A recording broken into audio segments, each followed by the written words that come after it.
வணக்கம் நேயர்களே, ரோபோலிக்ஸ் நிகழ்ச்சிக்கு உங்களை வரவேற்பது விக்ரம் ரவிசங்கர் மற்றும் ரகசிய தகவல்களின் நாயகன் ரோபோ.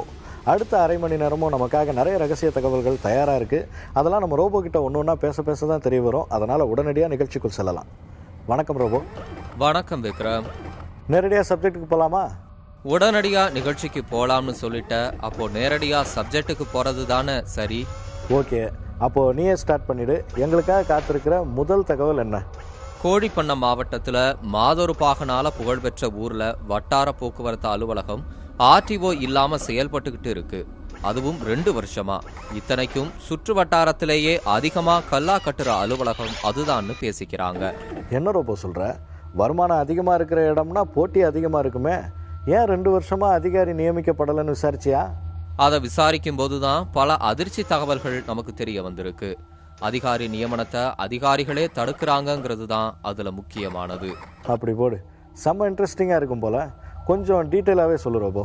அந்த அலுவலகத்தை நடத்திக்கிட்டு இருந்த அதிகாரி பதவி உயர்வோட போன பிறகு இதுவரைக்கும் வேறொரு அதிகாரி நியமிக்கப்படவே இல்லை. எப்பவுமே கல்லா அதிகமாக கட்டுற இடமா இருந்தா அந்த இடத்துக்கு போட்டி அதிகமாக இருக்குங்கிறதும் உண்மைதான். ஆனால் இங்க கதையே வேறையாயிருக்கு. பள்ளி, கல்லூரி, நூற்பாலைகள், லாரி, ரிக் லாரின்னு எப்பவுமே வாகனமா சூழ்ந்திருக்கிற அந்த ஊரு வாகன அதிகாரி இல்லாம திண்டாடிக்கிட்டு இருக்கு. சரி, அதிகாரி இல்லாம எப்படி அலுவலகம் இயங்குது? இப்போ அந்த பொறுப்பை யார் பாத்துக்கிறது? கோழிப்பண்ணை ஊர்ல பதவி வகிக்கிற ஆசாமி தான் கூடுதலா இந்த ஊரையும் சேர்த்து பார்த்துக்கிட்டு இருக்காரு. 2 அலுவலகத்தையும் மெயின்டைன் பண்றதால வசூல் வேலைகளுக்குன்னு தனி குழுவையே அமைச்சிருக்காராம். இப்போ புரிஞ்சு போச்சு.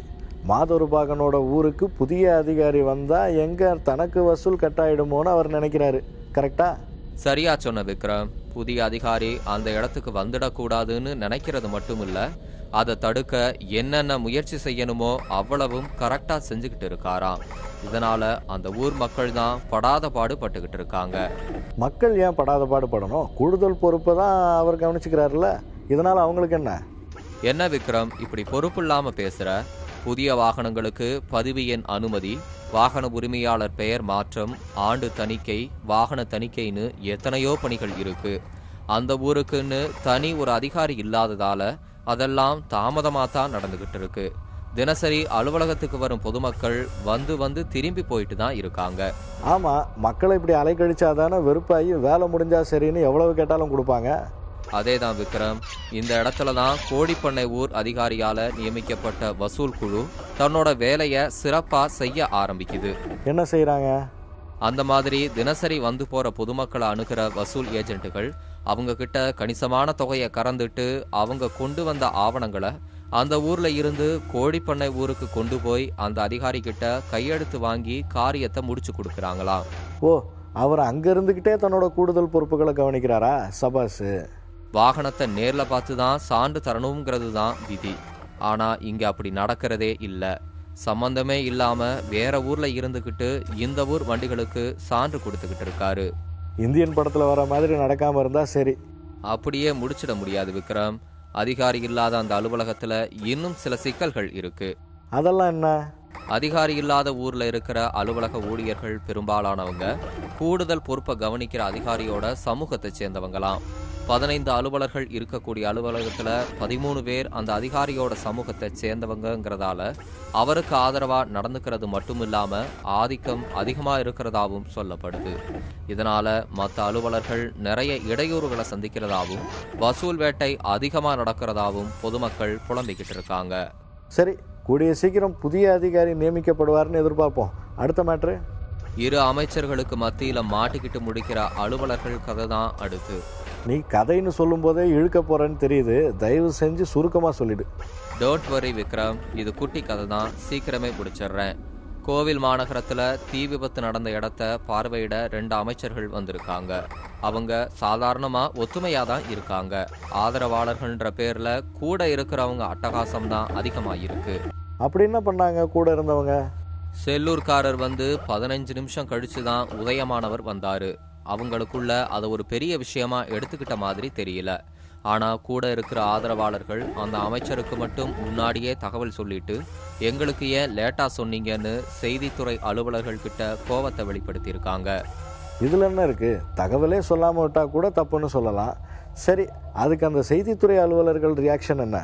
வேற என்ன, இவங்க அரசியலுக்கு நாம தான் ஊறுகாயான்னு புலம்பிட்டு வேலையை பார்க்க ஆரம்பிச்சிட்டாங்க. அதானே, வேற என்ன செய்ய முடியும்? சரி, அடுத்த மேட்டருக்கு போகிறதுக்கு முன்னாடி ஒரு பிரேக் போயிட்டு வரலாமா? அதுக்கு என்ன, தாராளமாக போகலாம் விக்ரம். அடுத்த மேட்டரை பிரேக்குக்கு அப்புறமா பேசிக்கலாம். என்ன ரோபோ, ரெடியா? ரெடி விக்ரம். சப்ஜெக்டை ஸ்டார்ட் பண்ணிடலாமா? அதுக்கு தானே வந்திருக்கோம். மாநிலம் முழுக்க கால்நடைகளுக்கு இலவச கோமாரி நோய் தடுப்பூசி போடுறதுல குளறுபடி நடந்ததாகவும் மருந்து வாங்கினதுல பல லட்சங்கள் கமிஷனா கைமாறி விளையாடுனதாகவும் தகவல்கள் வந்திருக்கு. அடப்பாவமே, கால்நடைகளுக்கு சேர வேண்டியதுல கூட கமிஷனா? அது சரி, மனுஷனாக இருந்தான்னா மிருகமாக இருந்தான்னா காசு காசு தானே. நம்ம விஷயத்துக்கு வருவோம். கடந்த 2011-12 ஆண்டு மழைக்காலத்தில் கோமாரி நோய் தாக்குதல் ஏற்பட்டு பல ஆயிரம் கால்நடைகள் பரிதாபமாக உயிரிழந்துச்சு. அதுக்கடுத்து கால்நடை பராமரிப்புத்துறை சார்பில் மாநிலம் முழுக்க இருக்கிற கால்நடைகளுக்கு இலவச கோமாரி நோய் தடுப்பூசி போடுற பணி 6 மாசத்துக்கு ஒரு தடவை நடந்துகிட்டு இருக்கு. இன்னும் சில தினங்கள்ல பருவமழை தொடங்க இருக்கிறதால 11வது சுற்று கோமாரி நோய் இலவச தடுப்பூசி போடும் பணி இப்போ தொடங்கியிருக்கு. ஆமாம், செப்டம்பர் 1ஆம் தேதி தொடங்கலாங்களே. தடுப்பூசி போடுற பணி தொடங்கினா 20 நாட்களில் முடிக்கிறது தான் வழக்கம். 1 கோடி கால்நடைகள் இருந்தாலும் முடிச்சிடலாம். ஆனால் இந்த தடவை அப்படி முடிக்கிறதுக்கு வாய்ப்பே இல்லைன்னு கால்நடை மருத்துவர்களும் பணியாளர்களும் புலம்புறாங்க. ஏன் முடிக்க முடியாதா? கோமாரி நோய் இலவச தடுப்பூசி போடப்படுறத பற்றி அந்தந்த கிராமங்களுக்கு முன்னாடியே தகவல் தெரிவித்து காலை 8 மணிக்குள்ளேயே தடுப்பூசி போட்டு முடிச்சிடுவாங்க. வழக்கமாக நடக்கிறது இதுதான். ஆனால் இந்த தடவை பெரும்பாலான கிராமங்களில் காலதாமதமாகிறது மட்டும் இல்லாமல் முகாமுக்கு வர்ற கால்நடைகளுக்கு தடுப்பூசி போடாமல் திருப்பி அனுப்புகிற நிலை ஏற்படுது. தினமும் குறைவான அளவில் மருந்துகள் வர்றது தான் இதுக்கு காரணம்னு சொல்லிக்கிறாங்க. இதனால் விவசாயிகள் வேணும்னே அலைக்கழிக்கப்படுறதா அங்கங்கே சண்டை போடுறாங்க. கால்நடைகள் திருப்பி அனுப்பப்படுறதுக்கு மருந்துகள் குறைவாக வர்றது தான் காரணம். ஓகே, மருந்துகள் குறைவான அளவில் வர்றதுக்கு காரணம் என்ன? அதைத்தான் சொல்ல வர்றேன். கடந்த 10 முறையும் ஹைதராபாத்தை தலைமையிடமாக கொண்டு செயல்படுற மத்திய அரசின் கட்டுப்பாட்டில் இருக்கிற நிறுவனத்துக்கிட்ட இருந்து தான் தரமான மருந்துகளை வாங்கி கால்நடைகளுக்கு தடுப்பூசி போட்டாங்க. ஆனால் இந்த தடவை அப்படி இல்லாமல் அதே ஹைதராபாத்தில் இருக்கிற தனியார் நிறுவனத்துக்கிட்ட இருந்து மருந்துகளை வாங்கியிருக்காங்க. மத்திய அரசு நிறுவனத்தை விட்டுட்டு ஏன் தனியார் நிறுவனத்துக்கிட்ட போனாங்க? கடந்த 4 ஆண்டுகளாக சம்பந்தப்பட்ட துறையை இயக்குற அதிகாரிகள் தான் தனியார் நிறுவனத்திலிருந்து தடுப்பூசி மருந்துகளை வாங்க அனுமதி அளிச்சிருக்காரு. அதான் ஏன்? அரசு கட்டுப்பாட்டில் இருக்கிற நிறுவனத்தில் கமிஷன் தர மறுத்துட்டாங்களாம். அந்த தனியார் நிறுவனத்தில் எவ்வளோ தராங்களாம்? 1 டோஸுக்கு 1 ரூபாய் கமிஷன்கிற அடிப்படையில் தடுப்பூசி மருந்துகளை வாங்கியிருக்காங்களாம். அதாவது 1 ஊசிக்கு 1 ரூபாய். மாநிலம் முழுக்க 1 கோடி கால்நடைகளுக்கு மேலே இருக்குமே, 1 ஊசிக்கு 1 ரூபான்னா அதெல்லாம் கால்குலேட் பண்ண வேண்டிய அவசியம் இல்லை விக்ரம். கண்டிப்பாக கோடியை தாண்டி இருக்கும். இது ஒருபுறம் இருந்தாலும் அந்த நிறுவனத்தில் ஒரே சமயத்தில் தேவையான அளவு மருந்துகளை சப்ளை செய்ய முடியலைங்கிறது தான் இப்போதைக்கு பெரிய பிரச்சனை. அதனால தான் கால்நடைகளுக்கு தடுப்பூசி போடுற பணிகள் கடுமையாக பாதிக்குது. ஆனால் அதை பற்றி யோசிக்காம கமிஷனை அதிகமாக்குறது எப்படிங்கிறதுலையே குறியா இருந்தா என்ன அர்த்தம்னு கால்நடை மருத்துவர்கள் வேதனைப்படுறாங்க. பின்னணி இப்படி இருக்கும்போது வேதனைப்பட்டு என்ன பிரயோஜனம்? சம்மந்தப்பட்ட துறையை பார்த்துக்கிறவங்க தான் கால்நடைகள் நலன் கருதி ஏதாவது நடவடிக்கை எடுக்கணும். சரி, அடுத்த மேட்டர் என்ன?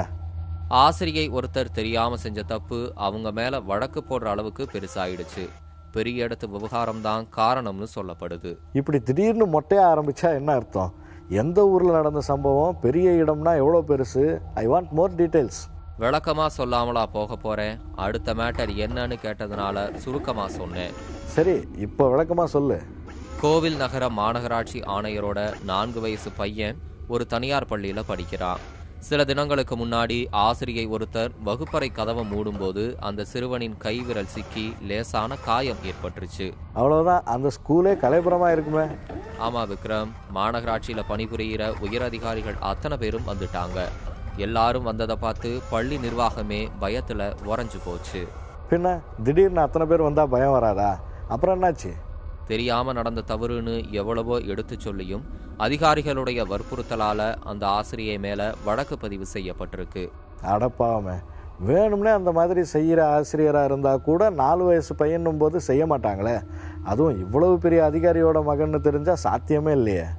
நீ சொல்கிறது நியாயம்தான் விக்ரம். ஆனால் இதையெல்லாம் அந்த அதிகாரிகள் யோசிச்சிருந்தா நல்லா இருந்திருக்கும். அதான் யோசிக்கலையே. இனி அந்த ஆசிரியை பாடு தான் கஷ்டம். சரி, அடுத்தது என்ன? தகவல் அறியும் உரிமை சட்டம் மூலமா பொதுப்பணிகள் குறித்த விவரம் கேட்டதுக்கு அதிகாரிகளால ஒருத்தர் மிரட்டப்பட்டிருக்காரு. அதுதான் அடுத்த சப்ஜெக்ட். தகவல் அறியும் உரிமை சட்டத்தை சிலராவது அப்பப்போ பயன்படுத்துகிறாங்கன்னு கேட்கும்போது சந்தோஷமாக இருக்குது. ஆனால் அதிகாரிகள் மிரட்டுற அளவுக்கு என்ன கேட்டார்?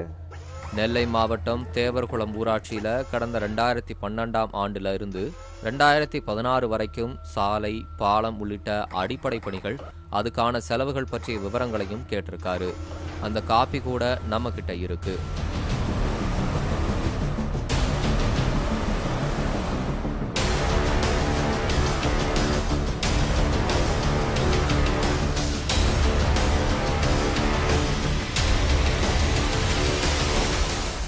சரி, பதில் வந்ததா? முதல்ல பதில் கொடுக்காம சம்பந்தப்பட்ட ஊராட்சியில இருந்து சில அரசியல்வாதிகளும் சில அதிகாரிகளும் நேரடியா மனுதாரருடைய வீட்டுக்கே வந்து பணம் வாங்கிட்டு அமைதியா போயிடுன்னு சொல்லியிருக்காங்க. ஓ, நேராகவே போயிட்டாங்களா? ஆர்டிஐயை பயன்படுத்துகிற அளவுக்கு விஷயம் தெரிஞ்ச ஆளு மறுத்திருப்பாரு. ஆமா விக்ரம், அவர் மறுப்பு தெரிவிச்சதுனால இந்த 16ஆம் தேதி நேரடியா ஊராட்சி அலுவலகத்துக்கு வர சொல்லியிருக்காங்க. ஃபர்ஸ்ட் அவர் இடம், இப்போ இவங்க இடமா? அலுவலகம் வந்த பிறகும் பதில் தராம மழுப்பலாவே பேசினாங்களாம். அப்புறம் ஒரு வழியா ஆர்டிஐ கேள்விகளுக்கு பதில்கள் கொடுக்கப்பட்டன. ஆனா அவர் கேட்ட அத்தனை கேள்விகளுக்கும் ஒரே பக்கத்துல பதில் சொல்லிட்டாங்க. சரியான பதில் தான் கொடுத்துருக்காங்களா? பணிகள் எதுவும் நடக்கலன்னு தான் சொல்லியிருக்காங்க. ஆனா வங்கி இருப்பை குறைச்சு காட்டி இருக்கிறதா சொல்லப்படுது. அந்த காப்பியும் நம்ம கிட்ட இருக்கு.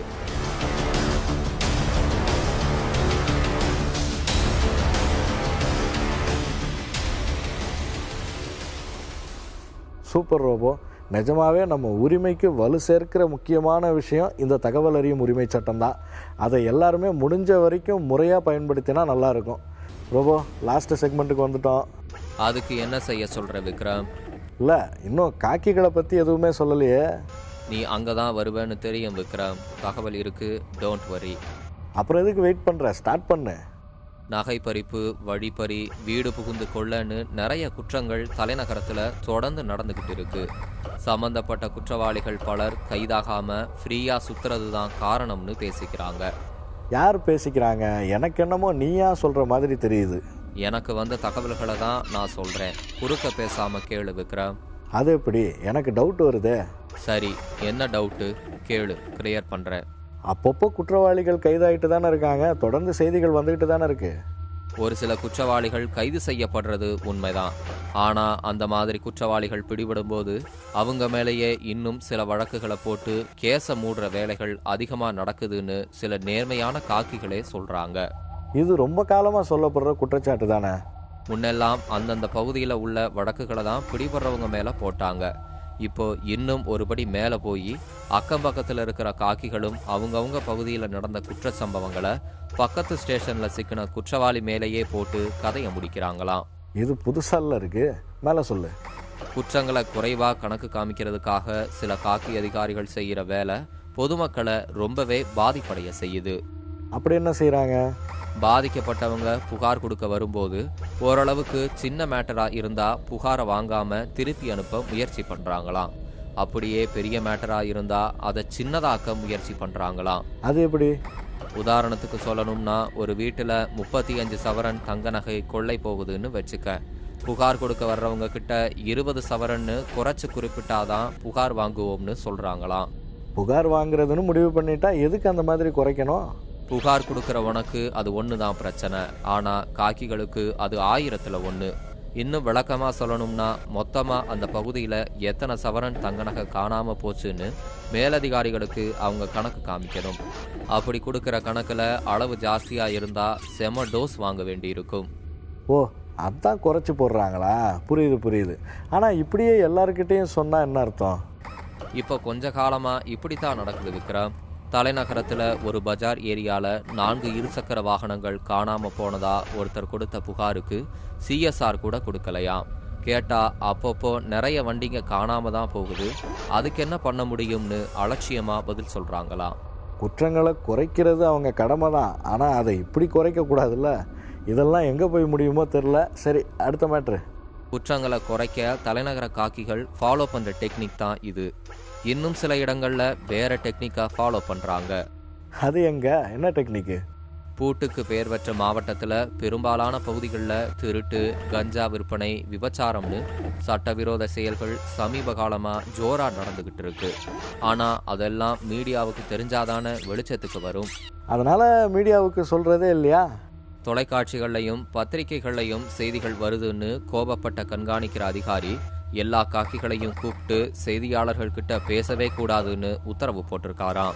அவங்கள ஸ்டேஷனுக்குள்ளேயே விடாதீங்கன்னு வேற சொல்லியிருக்காரு. யார்கிட்டையும் சகவாசம் வச்சுக்க கூடாதுன்னு சொல்லியிருக்காரு. ஆனால் அதுவே இப்போ உன் மூலமாக டிவியில் வந்துடுச்சே. அதை விட விக்ரம், நம்ம விஷயத்துக்கு வருவோம். அந்த கட்டுப்பாட்டையும் மீறி செய்தி வந்தா சம்பந்தப்பட்ட காக்கியோட மொபைல் ஃபோன் அழைப்பு பட்டியலை வாங்கி யார் யார்கிட்ட பேசுனீங்கன்னு பார்த்து கடும் நடவடிக்கை எடுக்கப்படும்னு எச்சரிச்சிருக்காராம். அதேங்கப்பா, இந்த அளவுக்கு யோசிச்சு மற்றவங்களுக்கு வாய்ப்பூட்டு போட நினைக்கிற அதிகாரி குற்றங்களை தடுக்க என்ன செய்யலாம்னு யோசிச்சா நல்லா இருக்கும்.